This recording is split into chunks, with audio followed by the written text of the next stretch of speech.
স্টেটের রাজনীতিতে এবং কমিউনিটির নেতৃত্বে নতুন প্রজন্মের অংশগ্রহণ ক্রমশ বাড়ছে। ব্রঙ্কসের ডিস্ট্রিক্ট 87-এ অ্যাসেম্বলিম্যান হিসেবে প্রাইমারিতে দাঁড়িয়েছেন এমন একজন তরুণ বাংলাদেশি আমেরিকান জাকির চৌধুরী। আজকের পুরো অনুষ্ঠান জুড়ে আলোচনাতে আমরা তার সম্পর্কে জানব। একজন জাকির চৌধুরীর গল্পটাই আপনাদের সামনে তুলে ধরার চেষ্টা করব, তার স্বপ্ন, তার সংগ্রাম, তার ভবিষ্যৎ পরিকল্পনা, তিনি কেন নির্বাচনে দাঁড়িয়েছেন, কেন কমিউনিটি সার্ভ করতে চাইছেন।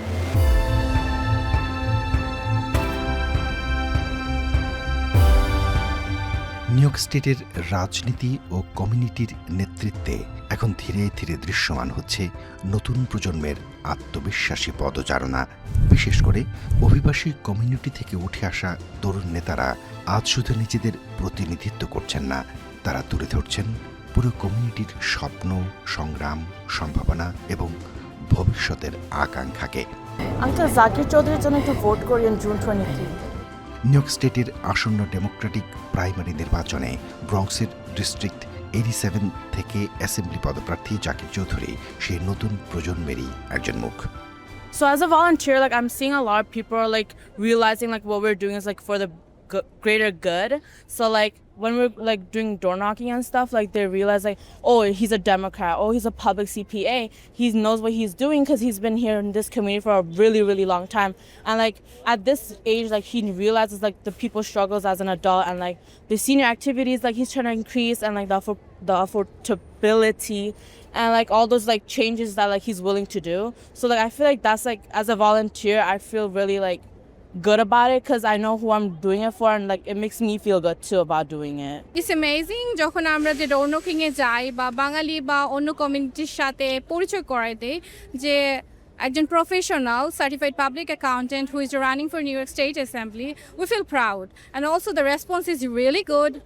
আমরা অনেকে হোপফুল, ইনশাআল্লাহ আমরা অনেক ভালো একটা রেজাল্টের জন্য ওয়েট করতেছি এবং আমরা ওয়ার্ক করতেছি।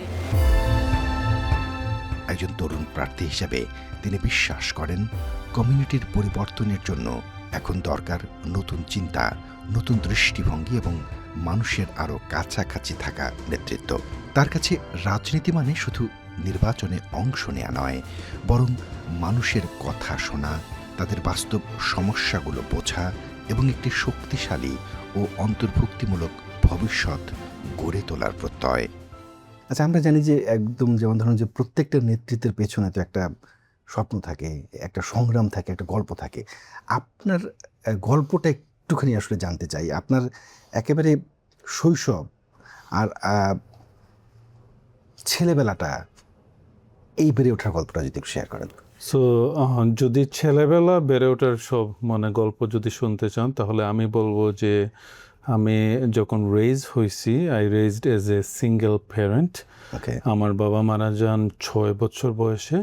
তখন আমার আম্মা আমার 2টা বোনকে নিয়ে আমাদেরকে 3 জনকে একসাথে লালন পালন করে। যখন এটা শুনবেন তখন মনে করবেন যে আমি কিন্তু অন্যান্য বেবিদের মতো আমার লাক্সারি লাইফ ছিল না। So it was very hard, মানে আমাদের এই ফ্যামিলিটা, আমরা অনেক কষ্ট করে বড় হয়েছি। বাট ওয়ান থিং আমাদের ফ্যামিলি থেকে মেক শিওর করা হয়েছে যে লাইক মানে you get your education, because হলো গিয়ে শিক্ষা আসলে মানুষের পথ অনেকটা ওপেন করে দেয়।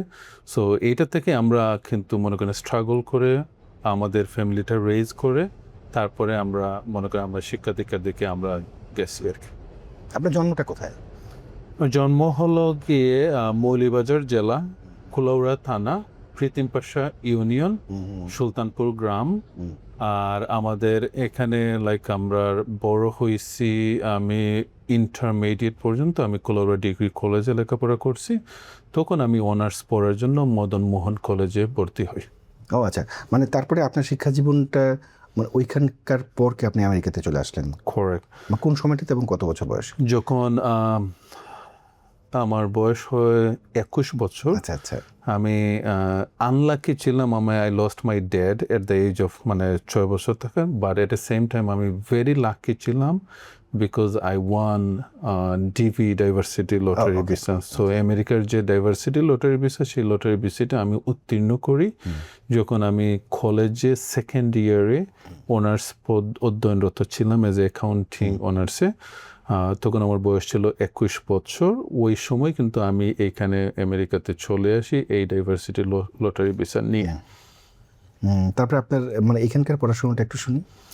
তখন যখন একটা নতুন কান্ট্রিতে আসা হয় তখন স্ট্রাগল, জব Exactly. খোঁজা ইত্যাদি আপনার কষ্ট হয়। তখন 1 বছর আমি লাইক আই ওয়াজ সার্ভাইভিং। তারপরে ডানকিনে কাজ করছি, তারপরে বেসমেন্টে থাকছি, এবং আমি ট্রাই করছি যাতে দেশে আইসা আমাদের ইয়েলো ক্যাবের লাইসেন্সটা নেওয়া। আমরা জানি যে যদি ইয়েলো ক্যাবের লাইসেন্সটা নেওয়া যায় তাহলে পড়ালেখা যারা করতে চায় তাদের সুবিধার জন্য ক্ষেত্রে, অনেকটা right. ইজি হয়ে যায়। সো ওই 1 বছরে আমি ল্যাঙ্গুয়েজ শেখা, ডানকিনে কাজ করা, বেসমেন্টে থাকা, ইয়েলো ক্যাবের লাইসেন্স ইত্যাদি নিয়েছি। এরপরে যেহেতু আমার ইংলিশ স্পিকিং ভালো ছিল না, কলেজে ভর্তি হওয়ার আগে কমিউনিটি কলেজে যেখানে ইএসএল এর ক্লাস, ওইখানে কিন্তু আমি কয়েকদিন 3-4 মাস কিন্তু করছি কোন জাস্ট কলেজে? To get into that real college. কোন কলেজে? যখন আমি কলেজ শুরু করি তখন আমরা অ্যাপ্লাই করছিলাম 4টা কলেজে। একটা ছিল বরুক, একটা ছিল লেহম্যান, একটা ছিল কুইন্স, আর একটা ছিল কুইন্সবরো। ওইখান থেকে আমি লাকি ছিলাম, আমি প্রথমে মনে করেন বরুক কলেজে চান্স পেয়ে যাই এবং ওইখানে আমি ট্রান্সফার স্টুডেন্ট হিসাবে ভর্তি হই, যেটার কারণে আমার বাংলাদেশের অ্যাকাউন্টিং অনার্সের কিছু ক্রেডিট তারা কিন্তু ট্রান্সফার করে ফেলে। না, তারপরে আপনি গ্রাজুয়েশন করলেন মানে কত সালে? 2012 সালে বিবিএ কমপ্লিট করলাম বরুক কলেজ থেকে। বাট যখন আমি কলেজে ছিলাম আই ওয়াজ ভেরি অ্যাক্টিভ। আমি বিভিন্ন ক্লাব, তারপরে ইন্টার্নশিপ, এগুলা নিয়ে খুব বেশি আমি মানে বিজি ছিলাম। যেমন আমি ছিলাম এমএসএ মুসলিম স্টুডেন্ট অ্যাসোসিয়েশনের joint treasurer at the time. তারপরে different like summer internship, even আমি মানে ফ্রিতে নন পেইড ইন্টার্নশিপ করছি 2 days in a week, just like আমার রেজিউমেতে কিছু একটু থাকার জন্য, সো দ্যাট যখন আমার গ্র্যাজুয়েশনটা কমপ্লিট হয়ে যায় তখন আমি যাতে একটা জব পেতে পারি। Because of that like extra curriculum activities এবং ইন্টার্নশিপ থাকার কারণে আমি কিন্তু আই ওয়াজ এগেইন লাকি যে 2012 সালে ওই সময় কিন্তু ফাইন্যান্সিয়াল ক্রাইসিস খুব বেশি। আমার কিন্তু কলেজ শেষ হওয়ার আগেই আমি কিন্তু ফুল টাইম জবের অফার পেয়ে যাই এবং ওটা কিন্তু অ্যাকসেপ্ট করে ফেলি। আমার last 1 year of the college at A same time আমি ফুল টাইম জবও করতাম, তারপরে আমার কলেজের ডিগ্রিটা কমপ্লিট হইতো। তখন আমার ফার্স্ট জবটা ছিল Gen2 ফান্ড সার্ভিসেস। আর Gen2 ফান্ড সার্ভিসেসে ওইখানে থাকা অবস্থায় যখন বিবিএ কমপ্লিট হয়ে গেল তখন আমি আবার জেপি মর্গানে ট্রান্সফার হয়ে গেলাম। জেপি মর্গানে কাজ করছি প্রায় 4-5 years। জেপি মর্গানে কাজ করার সময় যে জিনিসটা আমি লক্ষ্য করলাম যে আমরা অ্যাকাউন্টেন্ট, সবাই কিন্তু accountant, but not everyone is a CPA. So CPA হতে গেলে আপনাকে সার্টেন কলেজে আবার 150 কলেজ ক্রেডিট অথবা স্টেটের 4টা খুবই হার্ড এক্সাম দেয়া, তারপরে এক্সাম দেওয়ার পরে আরেকজন সিপিএ এর আন্ডারে আপনাকে অ্যাটলিস্ট 1 year কাজ করতে হয় যে ওয়ার্ক এক্সপিরিয়েন্স। তো ইত্যাদি যখন দেখলাম যেমন একজন সিপিএকে সিপিএর রেসপন্সিবিলিটি, বেনিফিট, তাদেরকে যেভাবে ট্রিট করা হয় এজ অ্যান অ্যাকাউন্টেন্ট হিসেবে ততটুকু মূল্যায়ন করা হয় না। তখন আমি বললাম যে যেহেতু আই লাভ অ্যাকাউন্টিং এবং অ্যাকাউন্টিংটা আমি আসলে খুবই লাইক করি, মানে আমার কাছে না মনে, তখন আমি চিন্তা করলাম যে না, আমি কেন সিপিএ হব না। ওই সময় অনেকে জানেন যে ফুল টাইম কাজ করার সাথে সাথে কিন্তু আসলে সিপিএটা করাটা খুবই টাফ হয়ে যায়।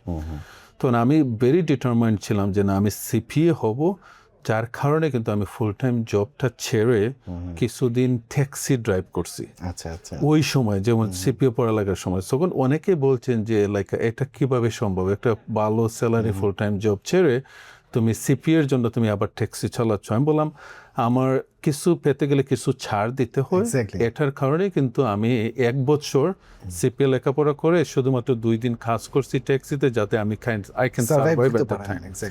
ওই সময় কিন্তু আমার ফ্যামিলিটাও কিন্তু এখানে চলে আসে এবং আমার ছোট একটা বেবিও থাকে। So it was even harder, but আমি ডিটারমাইন্ড ছিলাম এবং আমার ওয়াইফ কিন্তু অনেকে হেল্প করছে, যে মানে ওর তেমন কিছু ছাওয়া ছিল না, বলছে যে like you continue with your CPA. Then যখন সিপিএটা আমি পাস করে ফেললাম এক্সামটা, তখন আবার মানে চলে গেলাম আমার প্রফেশনাল এক্সপিরিয়েন্স ওভার লাইফে, হুইচ ইজ SSNC, যেটা অ্যানাদার অ্যাকাউন্টিং ফার্ম। ওইখানে আমাদের যেহেতু ওয়ার্ক এক্সপিরিয়েন্স লাগবে একজন সিপিএর আন্ডারে, 1 বছর কাজ করার পরে চলে গেলাম আর একটা বিগ একটা ব্যাংক আছে, যেটা one of the biggest Japanese bank, যেটা MUFG। তখন MUFG-তে অ্যানাদার 2 years কাজ করার পরে তখন আমি বললাম যে না, ঠিক আছে, এখন আমাদের এই কমিউনিটিতে এই সার্ভিসটা আসলে দেওয়া উচিত। বিকজ হলো গিয়ে আমাদের কমিউনিটিতে যদি দেখেন সিপিএ অথবা সার্টিফাইড পাবলিক অ্যাকাউন্টেন্ট কিন্তু খুব একেবারেই কম। কিন্তু যেমন আমরা যখন কলেজে ছিলাম তখন আমরা 2-3 জনের নাম শুনতাম। এক হলো ইয়াকুব এ খান সিপিএ, আরেকজন হলো গিয়ে যে ব্রুকলিনের রফিক অ্যাসোসিয়েট। এই 2 জন ছাড়া তেমন কোনো কিছু নাম হতে পারে না। আর আমি আরেকটা ইন্সপাইরেশন আগেও বলছি, এখনো বলি, ইয়াকুব ভাই কাছে বা ইয়াকুব ভাইয়ের পাশে 2-3টা অনুষ্ঠানে আমি যাওয়ার পরে আমি ওনার কাছ থেকে ইন্সপাইরেশন হয়েছে যে না, মানে আমিও একজন সিপিএ হব, মানে আমাদের আরো মোর সিপিএ দরকার, আমাদের এই কমিউনিটিতে অনেক হেল্প দরকার।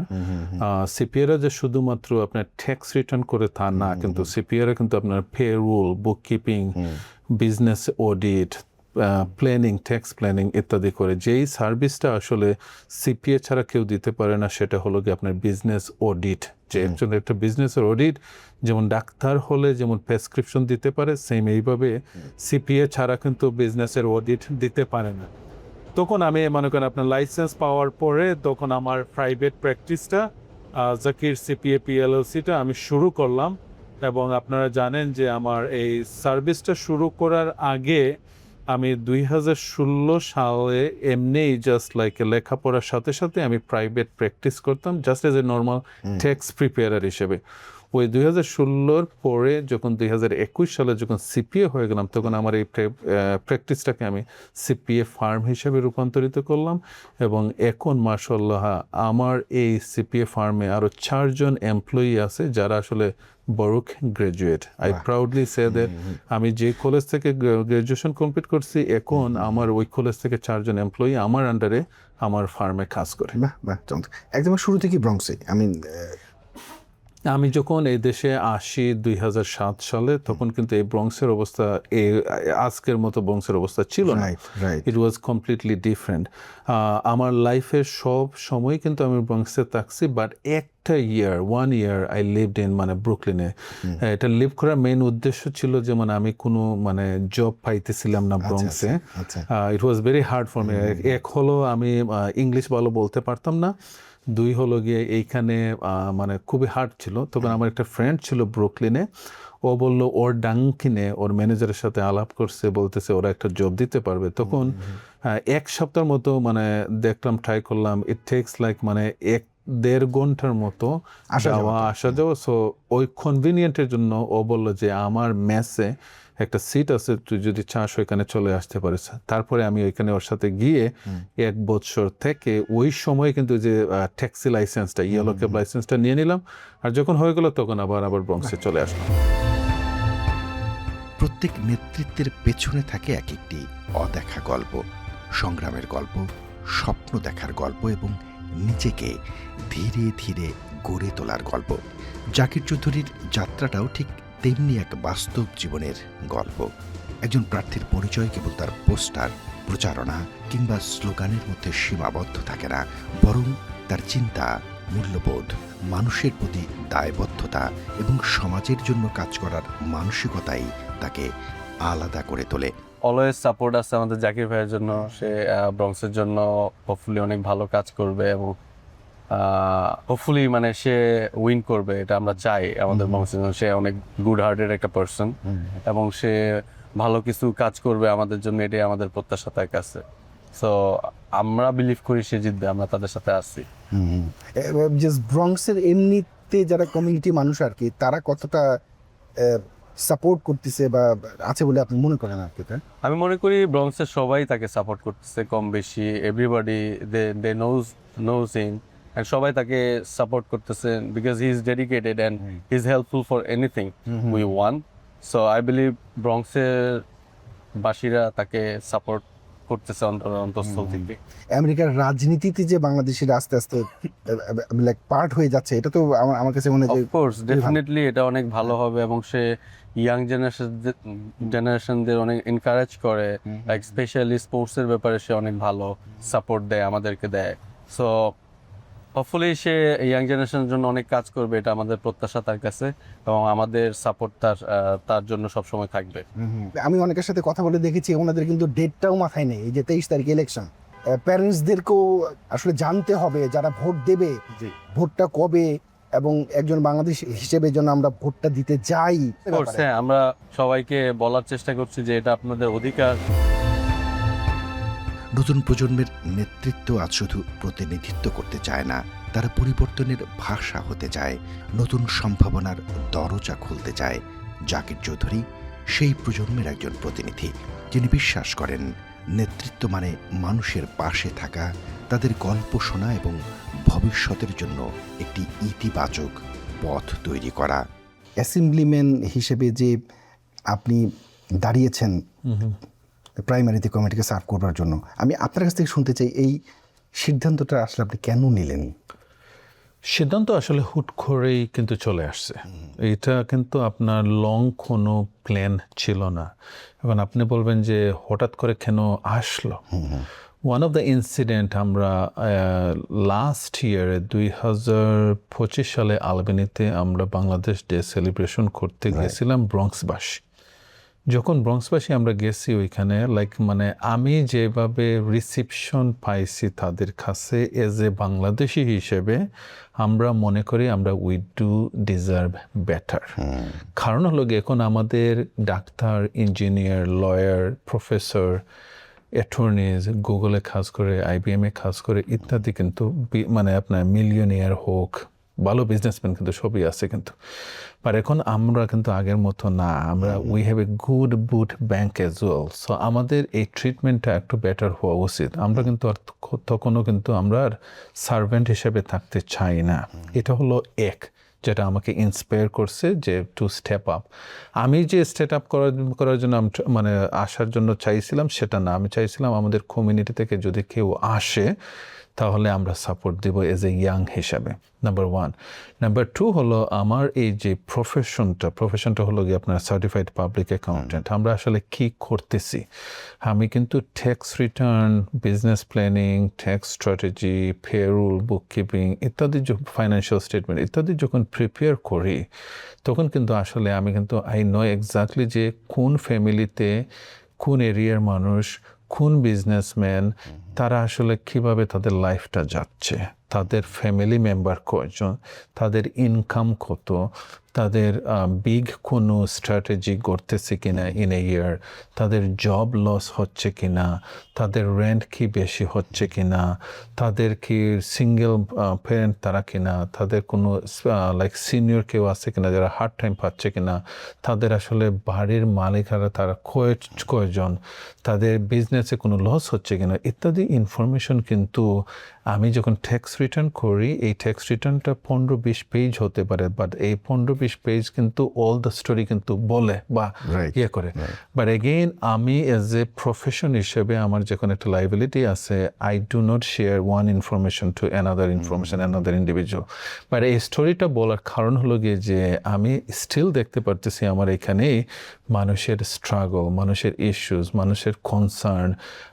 এটা হলো ফাইন্যান্সিয়ালি কনসার্ন। সেকেন্ড কনসার্নটা হলো যেমন তাদের সিকিউরিটি ইস্যুস ওভার হেয়ার। আপনি যদি আমার ফেসবুকে ফলো করে থাকেন তাহলে দেখতে পারবেন যে আমি প্রায়শই লাইক মানুষের মানে প্রবলেম নিয়ে কথা বলে, যেটা খাড়ের ছাড়টা চায়ের চুরি হয়ে গেছে, কোনো একটা বিজনেসে গ্লাস ভঙ্গ হয়ে গেছে, কোনো একটা বিজনেসের মানে জিনিসপত্র চুরি হয়ে যাচ্ছে ইত্যাদি ইত্যাদি। দ্যাট মিনস হলো আমাদের সিকিউরিটি ইজ অ্যান ইস্যু। আর সিকিউরিটি এমন একটা সেন্সিটিভ ব্যাপার যে আবির ভাই, আপনি $1 মিলিয়ন রুজি করেন অথবা আপনি $10,000 রুজি করেন, যদি $1 মিলিয়ন যে রুজি করতেছে উনি যদি সিকিউরড না হয়, দ্যাট ডাজেন্ট ম্যাটার লাইক আপনি কত ডলার মেক করতেছেন, রাইট? সো আমরা সবাই we have to feel safer. এখন এইখানে আমাদের পর্যাপ্ত বাজেট নাই, যে যারা প্রতিনিধি আছেন তারা যদি এটা পর্যাপ্ত বাজেট নিয়ে আসতে না পারেন, তাহলে এক্সট্রা সিকিউরিটি কমিউনিটি লাইক আপনার টহলের যে পুলিশিং আছে এটা করা যাচ্ছে না, আমাদের এখানে মোর ক্যামেরা দেয়া যাচ্ছে না, আমাদের এখানে মোর লাইটিংটা দেয়া যাচ্ছে না, it's because of like budget ইস্যুর কারণে। সো আমি যদি এজন অ্যাসেম্বলিম্যান হই, নট অনলি আদার ইস্যু যেটা আছে বাট অলসো আমার এই ডিস্ট্রিক্ট 87-এর জন্য মোর বাজেট নিয়ে আসবো যাতে আমাদের এই সিকিউরিটি ইস্যুটা বেটার হয়। So all those story inspired me to run for. এখন আপনি আরেকটা জিনিস বলতে পারেন, যেমন as a certified public accountant maybe আমি একজন ইন্ডিভিজুয়াল ক্লায়েন্টকে কোনো একটা কারণে আমার ফিটা একটু কম নিয়ে ওনাকে হেল্প করতে পারি, মেবি রাইট। অথবা বলতে পারি আরেকজনকে যে ভাই এই ইন্ডিভিজুয়াল একটু হার্ড টাইম যাচ্ছে, তাদেরকে একটু হেল্প করেন one time. That would be one time help, but I want help in bigger. কীভাবে? এমন একটা যদি আমরা এমন একটা যদি প্রসেস, এমন একটা যদি আমরা পলিসি নিয়ে আসতে পারি, তাহলে কিন্তু ওই ইন্ডিভিজুয়াল ক্লায়েন্ট না, কিন্তু মানে ইচ অ্যান্ড এভরি ওয়ান আমার এই ডিস্ট্রিক্টের সবাই কিন্তু উপকৃত হবে, বেনিফিটেড হবে, so that I can help in a bigger arena instead of one. So এটা that is what motivated me to run for New York state Assembly District 87। ব্রঙ্কসের ডিস্ট্রিক্ট 87টা মানে কোন কোন এলাকা জুড়ে এটা আর কি? ডিস্ট্রিক্ট 87 হলো গিয়ে আপনার পার্কচেস্টার, ক্যাসল হিল এবং ওয়েস্ট ফার্ম। আপনার এগেনস্টে যে লড়ছে মানে সে কি পুরনো নাকি আপনার মতে নতুন? উনি হলেন এক্সিস্টিং, উনি 3 টার্ম পর উইনিং, উনি 4th টার্মের জন্য এগেন রান করতেছেন।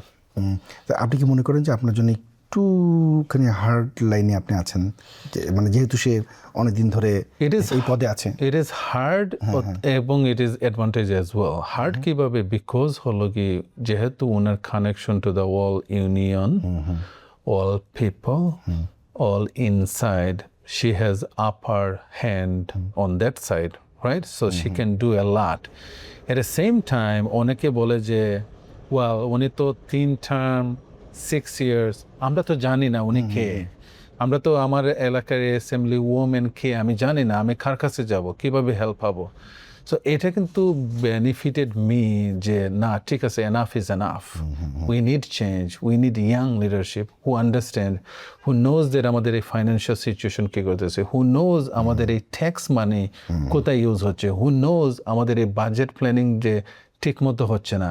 ওয়াই 87 ডিস্ট্রিক্টে বাজেট কম আসবে compare to that other? Why? Because we do need more help এবং no one is fighting for it, কেউ ফাইট করতেছে না।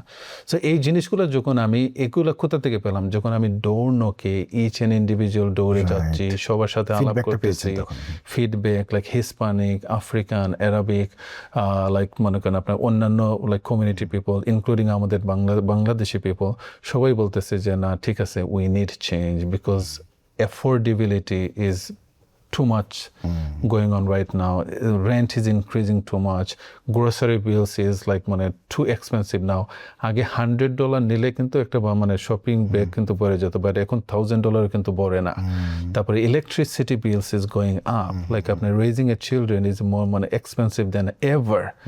এবং সিকিউরিটি, তারপরে আমাদের ইয়থ যারা আছে যেমন single parent, they are very worried about that, তাদের চিলড্রেনরা স্কুল রেটিং ভালো কেন পাচ্ছে না, এখানে সব জায়গায় হালাল মিল নাই কেন সব জায়গায়, ঈদের দিন আমরা এখন ছুটি পাই বা আগে কিন্তু পেতাম না, তারপরে হলো আমাদের এখানে আফটার স্কুল প্রোগ্রাম, ভালো কোয়ালিফাইড আর মোর টিচার নাই কেন, বিকজ অল অফ দোজ হলো বাজেট ইস্যুর কারণে। আমাদের সিনিয়র যারা আছে তারা কিন্তু ওরিড যে তাদের কিন্তু fix income now, say for example তারা সোশ্যাল সিকিউরিটি থেকে যে বেনিফিট পাচ্ছে, but guess what, they are paying more rent now because তাদের রেন্টটা কিন্তু ইনক্রিজ হচ্ছে বাট ইনকামটা কিন্তু ইনক্রিজ হচ্ছে না। সো তাদের জন্য ইভেন হার্ড টাইম যাচ্ছে। এবং আমাদের স্মল বিজনেস যারা, লাইক আমি একজন স্মল বিজনেস ওনার, আমি জানি আসলে স্মল বিজনেস রান করতে গেলে কতটুকু hassle, employee cost, commercial rent increase, electricity, insurance ইত্যাদি। তারা যদি সিটি থেকে অথবা স্টেট থেকে, আলবেনি থেকে তারা যদি lower interest rate of capital বা আপনার লোন না পায়, তারা যদি গ্রান্ট না পায়, অনেক সময় সেটা রান করতে পারবে না। এখন আপনি কি মনে করেন যে বাংলাদেশিরা সবাই যদি ভোট দিতে যায়, কারণ এই জায়গাটাতে কিন্তু অনেকের আগ্রহ আমরা একেবারেই দেখি না। Right, ইভেন যদি right. স্ট্রিটে যদি কাউকে জিজ্ঞাসা করে যে জানেন যে ভোটটা কবে, ওরা কিন্তু তাও বলতে পারে না। Right, right. সো আমার কাছে মনে হয় যে তারা সবাই যদি ভোট দিতে যায় তাহলে তো মানে ডেফিনেটলি আপনি আশা করতে পারি যে একদম একটা মেজর পার্সেন্টেজ মানে ভোট আপনার পক্ষে আসলে আসবে। কারেক্ট। সো আমরা যদি এখানে যদি আমরা স্ট্যাটিস্টিক্সটা দেখি, যেমন আমাদের এই ডিস্ট্রিক্ট 87-এ 53% হলো হিসপ্যানিক ভোটার, 29% হলো গিয়ে আফ্রিকান ভোটার, আর 11% হলো এশিয়ান ভোটার্স। নাও এই 11% কিন্তু তারা কিন্তু টার্ন আউট করতে পারে যদি অল গোজ, বাট যদি অল তো এটা প্র্যাকটিক্যালি এটা সম্ভব হয় না, রাইট? আপনার 70-80% যদি কাস্ট হয়, এইটার সাথে যদি আমি আফ্রিকান অথবা হিসপ্যানিক থেকে 5-10% যদি নিয়ে আসতে পারি, তাহলে আমাদের কিন্তু এখানে উইনিং একটা চান্স আছে। এখন আমি কিভাবে আসলে আমার মানে টেকটিকটা ইউজ করতেছি, বিকজ হলো গিয়ে আমি যেহেতু আমার এই বিজনেস আমাদের এই কমিউনিটির সাথে আমি ওতপ্রোতভাবে জড়িত, 2016 সাল থেকে একটা বিজনেসে আছি। আমাদের কমিউনিটি যারা আছে, বিভিন্ন রিলিজিয়াস মস্ক বলেন, সবার সাথে কিন্তু খুবই একটা ভালো সম্পর্ক আছে এবং সবাই কিন্তু জানে। যার কারণে আপনি জানেন কিনা জানি না, আমাদের এই ব্রঙ্কসে কিন্তু আপনার 3জন ক্যান্ডিডেট ছিলাম আমরা, মানে ইন্টারেস্ট দেখাইছিলাম এটা রান করার জন্য। আমরা জানি যে স্প্লিট হলে কিন্তু আপনার জয়ের সম্ভাবনা কমে যায়। এর কারণে আমি সবাই কমিউনিটির সবাইকে একসাথে জড়ো করে বলছি যে আমাদের একজন ক্যান্ডিডেট দরকার। আপনি যেই ক্যান্ডিডেটকে আপনারা সবাই সাপোর্ট দেবেন, ওই ক্যান্ডিডেটকে আমরা সাপোর্ট দেবো। ইভেন যদি অন্য ক্যান্ডিডেটকে আপনারা বলেন, আমি নিজে সাপোর্ট দেবো। এই একটা প্রসেসের মাধ্যমে আমি ব্রঙ্কস কমিউনিটিকে আমি আর একবার সাধুবাদ জানাই এবং ধন্যবাদ জানাই। তারা স্টেপ আপ করছে এবং তারা they made as like unified candidate, একজন ক্যান্ডিডেট আপনাকে এন্ডোর্স করছে সবাই। Correct, exactly. এন্ড লাকিলি আমি মানে আমাকে সবাই নমিনি করছে, যার কারণে আমি এখানে রান করতেছি। সো এটার মানে হলো আমার বাঙালি কমিউনিটির ফুল সাপোর্ট আমার কাছে এখনো আছে।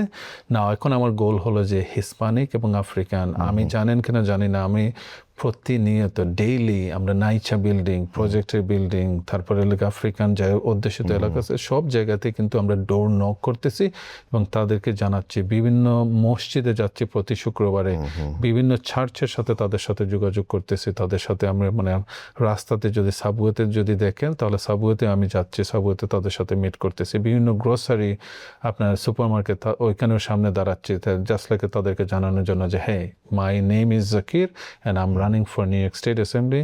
আমার গোল হলো to make Bronx better, cleaner, safer and more affordable for all.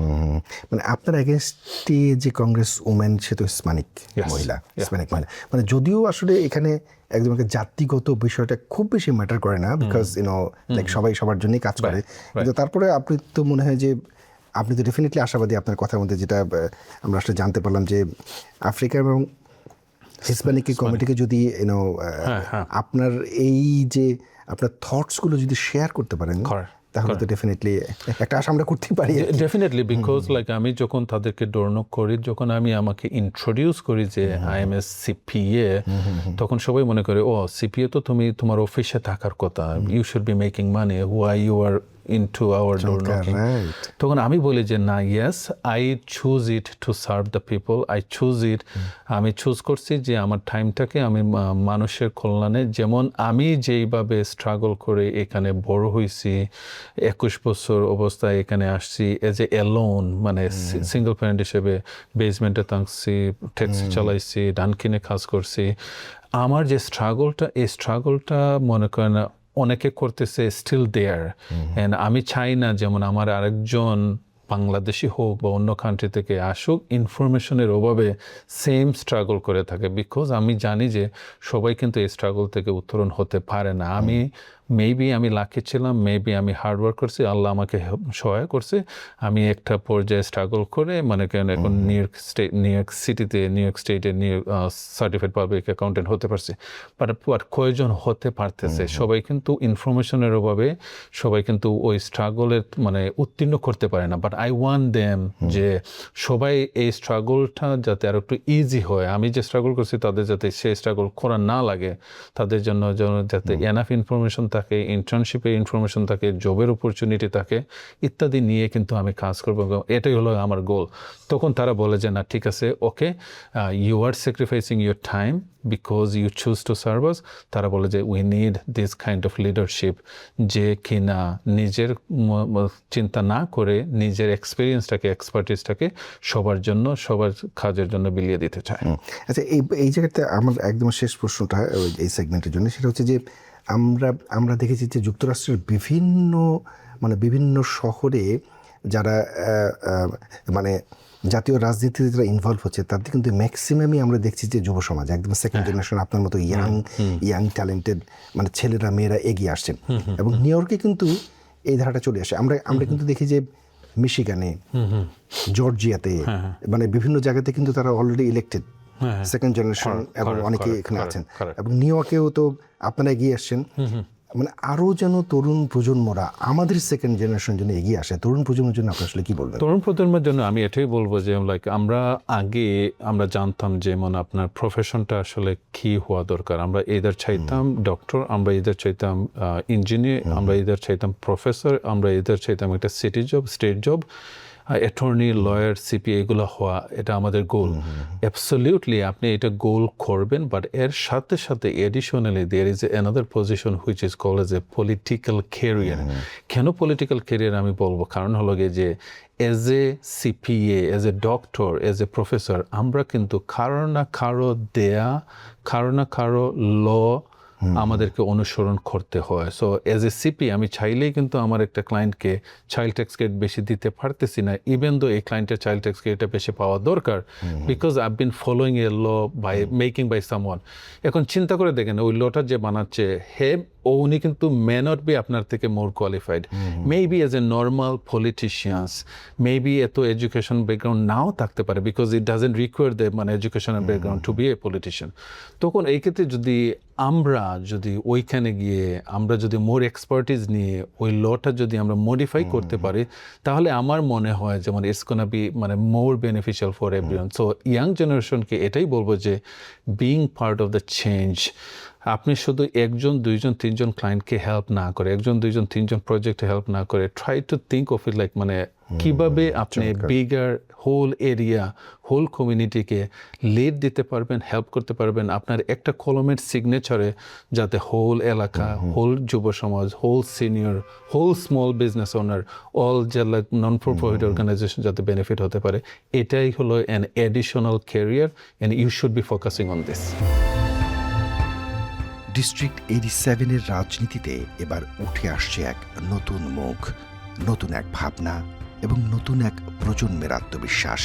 New York state assembly পদপ্রার্থী জাকির চৌধুরীর স্বপ্ন, তার নেতৃত্বের দর্শন এবং কমিউনিটির জন্য তার পরিকল্পনাগুলো অনেক মানুষকেই আশাবাদী করে তুলছে। কারণ রাজনীতি শুধুই ক্ষমতার লড়াই নয়, এটি মানুষের পাশে দাঁড়ানোর একটি অঙ্গীকার, কমিউনিটির কণ্ঠস্বর হয়ে ওঠার একটি দায়িত্ব। আর সেই দায়িত্ববোধ থেকেই নতুন প্রজন্মের প্রতিনিধি হিসেবে জাকির চৌধুরী এগিয়ে আসছেন মূলধারার রাজনীতির মঞ্চে।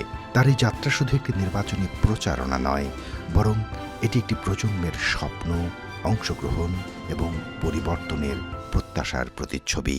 আজ থেকে 10 বছর বা 15 বছর আগে যে অবস্থায় কমিউনিটি ছিল, অনেক চেঞ্জ। আগামী 10 বছরে আমাদের কমিউনিটিকে কোন জায়গাটা দেখতে চাই? আগামী 10 বছরে আমি দেখতে চাই আমাদের সাকসেসফুল, আমাদের করেন ইজি অ্যাক্সেস। আমি দেখতে চাই আমাদের মোর পিপল তারা সাকসেসফুল হবে দেয়ার ওন ক্যারিয়ার, এবং not only their own career, they will be part of our community, helping each other, more volunteering. মনে করেন আপনার যদি একজন নিজে সাকসেসফুল হন, আপনি কিভাবে হয়েছেন, কিভাবে আপনি অন্যান্য জনকে হেল্পফুল করতে পারেন, এভাবে করতে পারেন। আমি চাবো আমাদের ইয়াং জেনারেশন যাতে আরেকটু ফ্রন্টে চলে আসে, আরেকটু হেল্প করে ইচ আদারকে, because it's a helping community and it's all together. Let's work together to bring more security. আপনি আপনার আলোচনাতে একটা কথা একবার উল্লেখ করেছেন, আপনি আপনার ওয়াইফের প্রশংসা করেছেন, আপনাকে প্রচন্ড সাপোর্ট করেছে।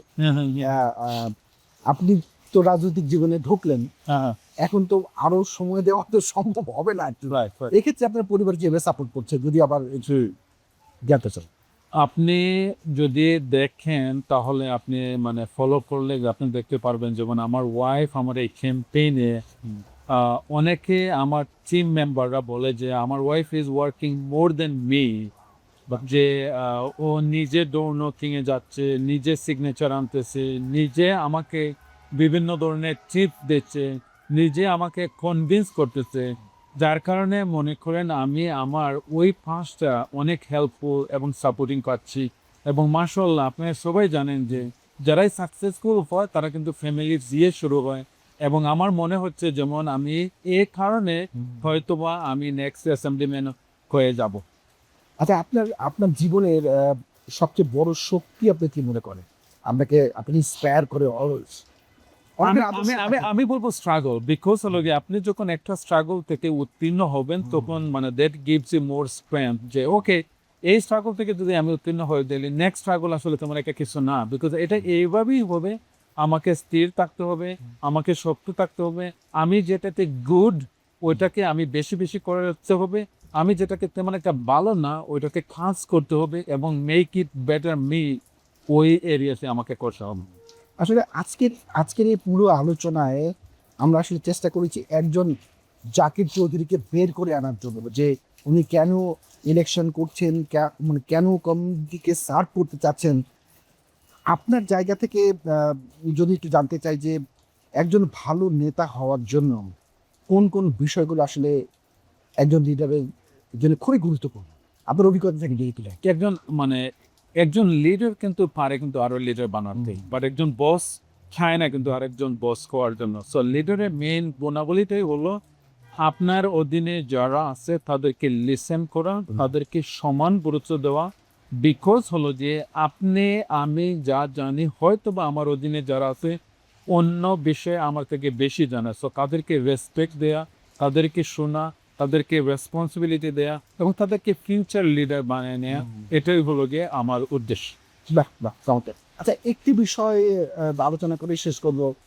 মানে অন্যান্য কমিউনিটির একজন, যেমন ধরেন হোয়াইট কালারের যদি একজন হয়, দেখি যে আমাদের কমিউনিটির বিভিন্ন অর্গানাইজেশনের বড় বড় লিডাররা বা আমাদের কমিউনিটির লিডাররা তাদের পিছনে প্রচুর সময় দেন।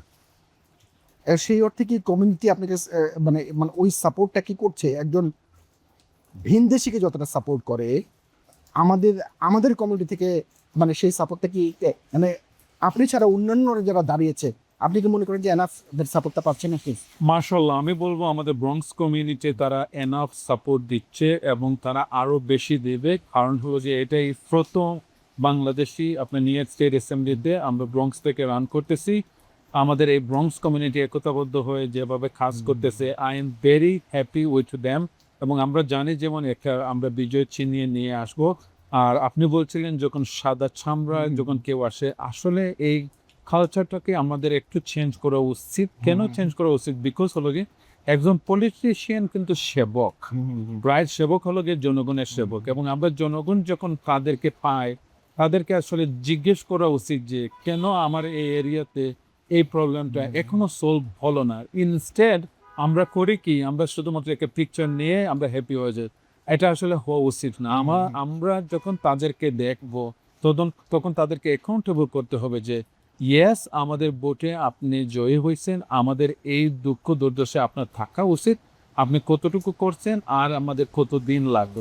সো এটাই বলবো। আর এগেন আমি ব্রঙ্কসবাসীকে আমি অসংখ্য ধন্যবাদ জানাই। সোফার আমার এই ক্যাম্পেইনে যেভাবে হেল্প করতেছে, যেভাবে আমাকে সাপোর্ট দিচ্ছে, আমি আশা করবো এটা কন্টিনিউ থাকবে এবং আমরা ভালো একটা রেজাল্ট নিয়ে আসবো।